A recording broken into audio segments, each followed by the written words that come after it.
Was the Rolls Royce bought by your mothers? Why is it when you hear Anita has bought this is when you start making noise? Zino ndowooza amataala ogalaba mu maka ago agatemya ng'omuntu nti go gateereddwako. Nnyongera okutegeeza ndabyeko n'agange akulira ekitongole ky'omupiira ekikwasaganya eby'omupiira wano mu ggwanga, Federation of Uganda, Federation of Football Association of Uganda, FOFA, omwami ate era akulembera district y'e Buyende oba MP w'e Buyende eyo, omwami Hashim Magogo, naye tumulabyeko n'agaffe ng'ali awo atambula n'abakuumaddembe, oba oli awo ng'abalaga obanga bo bennyini be bamusaba abalaga ebintu ebimu naddala ku nnyumba eyo. Ne twogerako okwo n'abamu ku bantu wano ku kitundu. Ennyumba eno abamu babadde balowooza nti oba oli awo wooteri, naye tutegeezeddwako ensonda ezimu nti eriko emyaliro egiwerako naddala eyo wansi oba basement floors, ntegeezeddwa nti ziwerera ddala 2 era ng'emu ku zo ye parking oba ewa parking emamotoka, ate endala mwe muli sauna, waliyo jimu, waliyo n'ekifo omulagibwa sinema oba private cinema hall, era nga tutegeezeddwako nti mu ddakiika si nnyingi nnyo tuyinza okulaba ekimotoka okuviira ddala wali ku CID ekibuli nga kijja okutwala amamotoka. Tuteebereza oba byogerwa nti wayinza okutwalibwa amamotoka 2 oba emmotoka 2 okuli emmotoka erowoozebwa nti oba oli awo yeyavuddeko obuzibu ey'ekika kya Rolls Royce n'emmotoka endala, era nga emmotoka ezo ezisuubirwa okuva ekibuli okutuuka wano ziyinza okuba nga zinaatera okutuuka, naye nga embeera esiibye nga ya bunkenke nnyo wano ekigo okuva mu maka g'abadde Speaker wa Parliament. Embeera esibye nga ya bunkenke nga wajjudde abapoliisi nga bangiko, oluvannyuma kusanga 10 ne tulengera amagye. Sembeera esiibye ya bwerende nnyo nnyini ddala wano ekigo, era nga tusuubira nti oba oli awo embeera weetaakyuke biyinza okusigala nga biriwo ebiti oba okusingako awo. But if you're just joining us right now on NBS television, I should just be able to inform you that what you're seeing right onto your screens is the residence or the Chigo residence of the former Speaker of Parliament, Annet Anita Among. In a highly coordinated operation at around 1:10 p.m. Sunday afternoon, police and other security agencies heavily deployed around the area.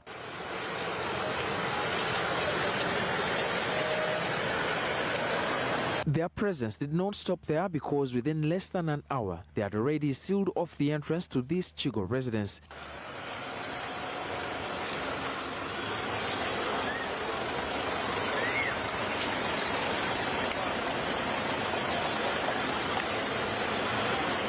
They first waited for about 13 minutes from 1:10 p.m. to 1:23 p.m.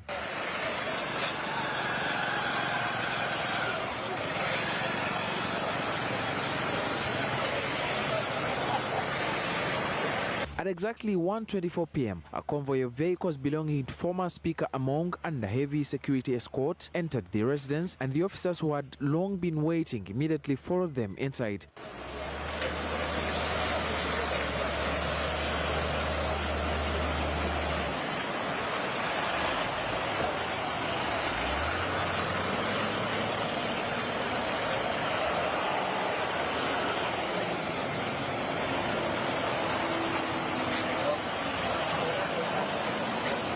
We remained outside the gate observing the developments unfolding inside. At around 4 p.m., a military vehicle arrived at the former speaker's home.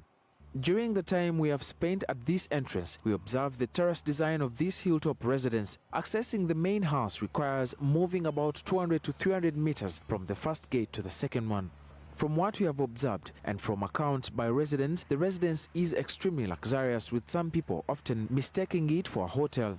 We have also established that the property has several basement floors, including parking areas, a gym, sauna, and a private cinema. On the ground level, there is a red carpet leading directly to her office inside the residence. According to workers here who declined to speak openly about the property, no one is allowed to access to the third underground level except Among herself. At around 4 p.m., a UPDF military vehicle arrived to further reinforce security at the residence. According to senior security officials, these operations were personally directed by President Yoweri Museveni and are intended to gather evidence supporting long-standing allegations by anti-corruption agencies regarding abuse of public funds.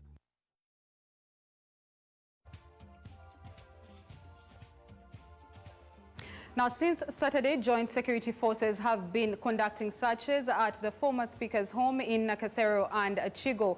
Police remain tight-lipped about the operations throughout, leaving many to speculate about what was happening. It was until a Sunday afternoon that the Chief of Defense Forces, General Muhoozi Kainerugaba, broke the silence in a post on his X, and we'll be looking at what he posted on his X handle. Now, from his X handle, the security forces, under the direction and instructions of the Commander-in-Chief, launched Operation Maliza Ufisadi the other day. We shall expand this operation and apprehend all culprits. No one will be spared. That is off the X handle of the Defense Forces. Now, those are live pictures coming in from her Chigo-based residence. And what you see now on your screen are live pictures of police units together with sister security agencies. Now, this heavy security presence of joint security forces is at the former Speaker of Parliament's home. Now, this high-profile raid has been sanctioned by President Yoweri Museveni now as part of an ongoing probe into the alleged corruption, money laundering and illicit enrichment. Now, we did have an update as of last night of the withdrawal of the former Speaker of Parliament from the speakership race, but as of this morning, that continues. Now, the former Speaker is currently at her home in the Mackinnon Best home, but right now, those are live pictures that you have on your screen. It is alleged that the CID will be looking at confiscating some of the assets there, allegedly the vehicles that include the Rolls Royce that has gotten the grip of the nation right there. The operation did, of course, begin as of May 16th at the Mackinnon Road-based residence of the former Speaker. Now, detectives did seal off that compound, restricting access to the premises. That particular search and the security team did exit the Nakasero property, but we also have that on May 17th, the operatives, of course, shifted the search and the heavy security presence to this Chigo multi-billion mansion that you are looking at. We have Hakim Wampamba at the very site where this story is coming to you live from, and of course we want to get into details of just what this particular search as of this morning is all about. Hakim, very good morning. Let's get into the details of the resumption of this particular presence of these kind of vehicles outside of that residence and what is meant to achieve as of this morning. Hakim. Well, what you can see right there, just like you have been able to note earlier, police vehicles with the evidence response truck, of course, there. What you can see on your screen, the police officers trying to negotiate or negotiating with the army personnel that have been manning this particular place right from yesterday at about 4:10 p.m. And you have been seeing, we have seen a couple of them speaking to the army people that have been here. As you can be able to see, that when you come here, they give you a book where you sign, and that is where the police people are signing into the book. And you can also see a flatbed truck of police that has a carrier on it.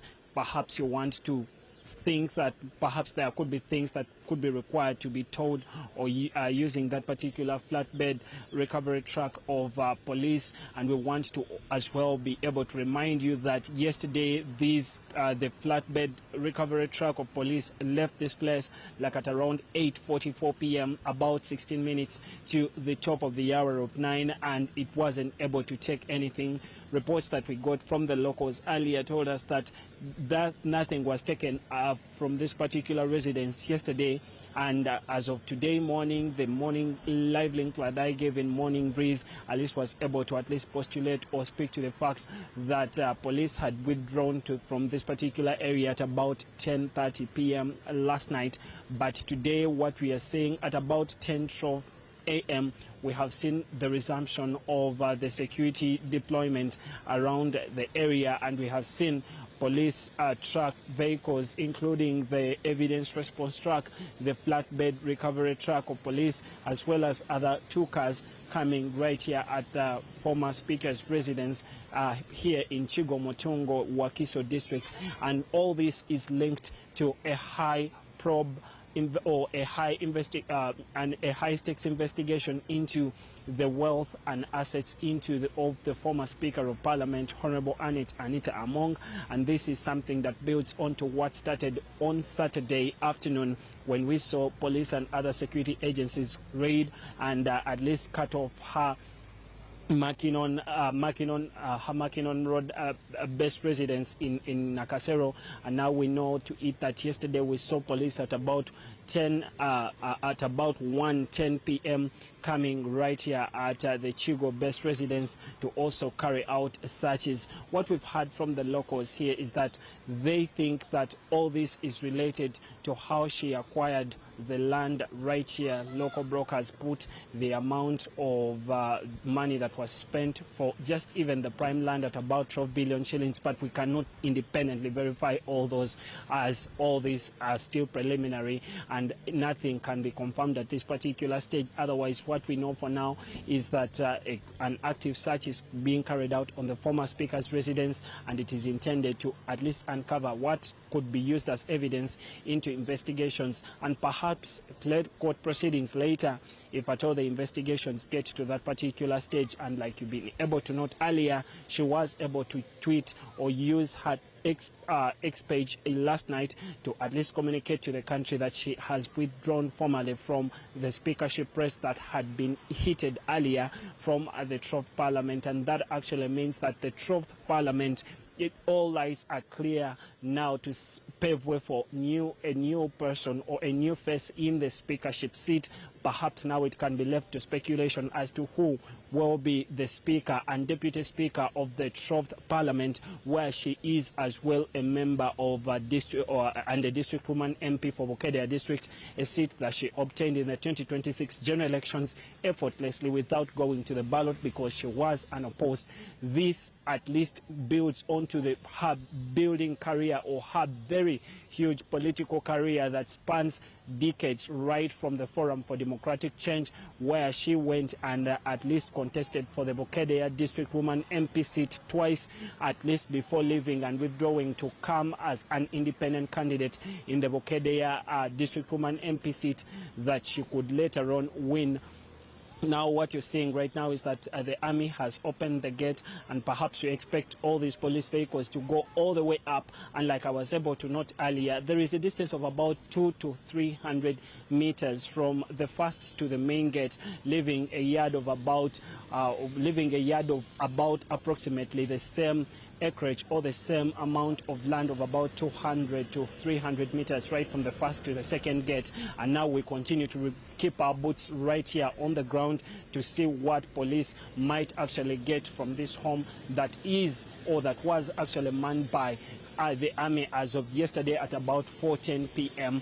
because that is when we saw more security deployment, not of police but of the Uganda People's Defense Forces. And earlier in the evening we saw some of those setting up tents, meaning that they were going to pitch camp here for some longer period of time compared to what we had expected earlier. And as we continue along with this particular broadcast, the Ugandans should be able to remind themselves of the context under which this actually comes. This comes off the offshoots, or it comes at the backdrop of a high investigation that is coming at the direction of the president, and as communicated by the commander of the Defense Forces, General Muhoozi Kainerugaba, who took to his X formerly Twitter page that said confirming that something is being done about an operation is being carried out, and saying no one will actually be spared. But all this should just be able to remind us of the prominence of such a moment in in the Ugandan political realm, or in the Ugandan political spectrum, because you're speaking about the former number 2 of the maximum, or if you're trying to look back at what one would call the hierarchy, because from the president, the next person in line was the speaker, and now you're looking at a very high profile sort of investigation that is happening right into her wealth and the way through which she was dealing with the maximum body politic in terms of leadership. And as I was saying earlier, that this is something that we can continue to monitor for you, and new developments keep coming up each and every other time. We take some time, of course, to verify some of these facts, and we shall definitely be able to give you all these facts as they keep coming up. But it is a high profile investigation that is being carried out, and the facts relating to what has been uncovered so far are scanty, and we do not have those as of now.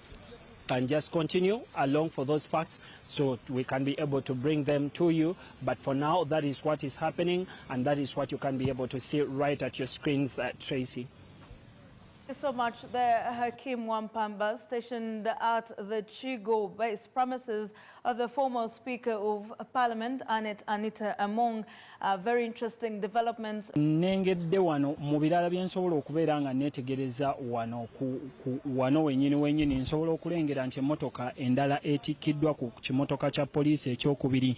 Ndaba nga mmotoka ya kika kya Range Rover, ekika kyayo nsobola okuba nga kyo nkirengera, kubanga wendi nsobola okubeera nga nengera nti emmotoka eyatikkiddwa eyasoose ku kimotoka kya poliisi ekisooka ekika kya Rolls Royce, eyokubiri osobola okukiraba ng'oli eno nti yeefaanaanyiriza Range Rover, wabula ebikwatagana ku mmotoka zino ebisingako awo n'obukulu bw'emmotoka nga zino, naddala mu kunoonyereza okw'ekika kino, byonna bya poliisi byakwogerako, era oba oli awo bayinza okutubuulira omugaso gw'ebintu nga bino, naddala mu kunoonyereza okufaananako bwe kuti.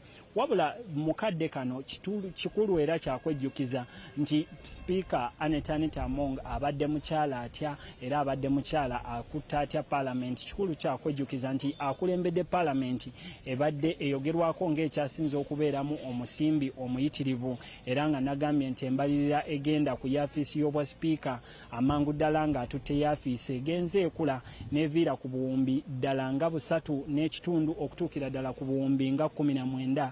Kitegeeza nti buli munwe gwa nnusu ogwakozesebwanga ku Parliament gweyongerako, naddala mu ofiisi ye gweyongerako n'ebitundu oba ne shillings nga 3 ku buli 100. So kikulaga nti ensimbi zo zibadde nyingi, era nga oba oli awo abakuumaddembe n'abalwanyisa obukenuzi bayinza okuba nga basinziira ku nsonga ezifaananako bwe zityo, okulowooza nti oba oli awo wabaddewo engeri y'ekiwunjukira oba okulya enguzi naddala mu Parliament, era nga eyogerwako nga Parliament ebaddemu emivuyo emingi nnyo egitambulira ku nsimbi n'okwekkusa kw'abantu ab'enjawulo naddala ku Parliament, era nga ebintu ebirowoozebwa mu mbeera eyo byaviirako embeera y'okwekalakaasa, era abantu okulowooza nti bintu bingi nnyo ebigenda maaso ku Parliament.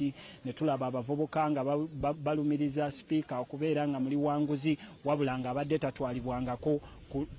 tatwalibwangako yadde okubwako mu mbuga z'amateeka ku nsonga ezeekuusa ku bulyake oba obuli bw'enguzi, era nga guno gulabikira ddala nga gwe mulundi ogusooka naddala ku ye ng'omuntu Speaker. So nakyo kikulu kyakwejjukiza, era wetwogerera mu kaseera kano nga batikka emmotoka ezo, kikujjukiza kyamaanyi nnyo naddala ku mbeera y'abantu okwagala ebiddibwamu oba okwagala okunnyonnyolwa naddala ku nsimbi, kubanga tujjukira abavubuka beekalakaasaako awo mu nteekateeka eyamanyibwa ennyo nga March to Parliament, ereeviireko abavubuka abaweerako okubeera nga basindikibwa ku meere beebakeyo, n'oluvannyuma bagenda ne bateebwa abavubuka abo okwali Pfizer Fabs, Baron Edgar Biwol, Thomas Kanzira n'abalala, era baali bakulemberwa era abantu abayogerwako okuva mu bitongole ebya Nakyewa nga Agora n'abalala nga Dr. James Paya Sentongo n'abalala ababadde bavaayo okwogera ku nsonga zino obukuukubira nga bayita ku kibanja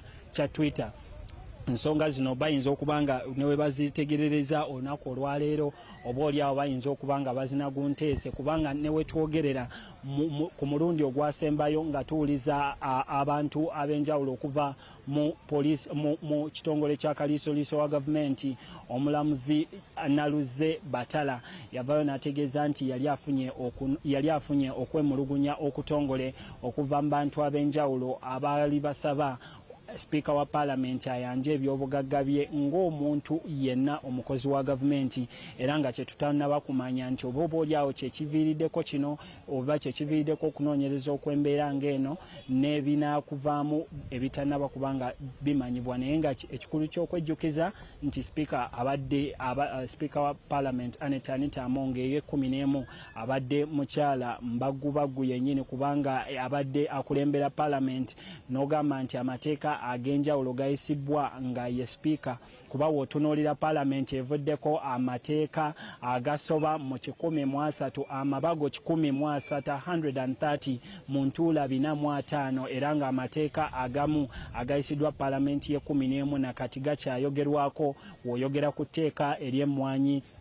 the National Coffee Act eryazza ekitongole ki Uganda Coffee Development Authority mu ministry ey'ebyobulimi. Oyogera ku mateeka nga ezenongosereze ezakolebwa mu teeka erifuga ekitongole oba amagye ga Uganda li UPDF Act Amendment Act eryazzaawo kooti y'amagye. Wotunuulira ku mateeka nga erya National Social Security Amendment Act erikwatagana ku kittavu ky'eggwanga nga n'eryasembeddeyo ddala era eryaggaddewo olutuula lwa Parliament mwe yagambidde nti Parliament eggaddwawo nga tewali lunaku lutuufu lulagirwa. Kyekyo kyosobola okubeera ng'omanya nti abadde mukyala omukozi ennyo era omukyala atutte Parliament mu maaso nga woolaba. So kyosobola okulaba kati nti emmotoka zo zitikkiddwa ku bimotoka bya poliisi era nga wetwogerera bali mu kuggulawo babeere nga batwala emmotoka za poliisi n'amagye ezimu zo ziri mu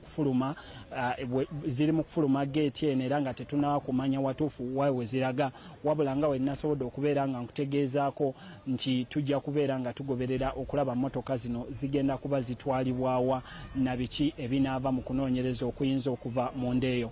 Nina ensonga ennungi okulowooza nti oba oliawo luno lwe luseregende lw'emmotoka era nga emmotoka eyo gy'olaba ku TV yo eyinza okuba nga eteberezebwa okuba nga mwe muli abadde Speaker wa Parliament Annet Anita Among era nga lwe luseregende lw'emmotoka zibadde zitera omutambulirako.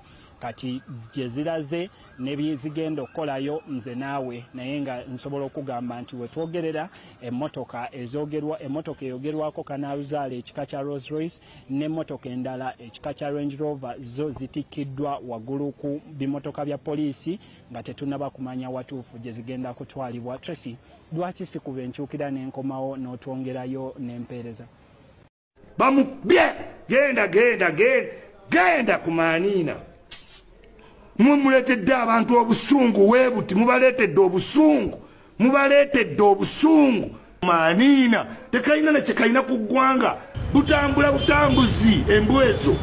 Mutuleetedde obusungu bungi nnyo mmwe. Tubakolera naye tubataddeko amaaso abiri.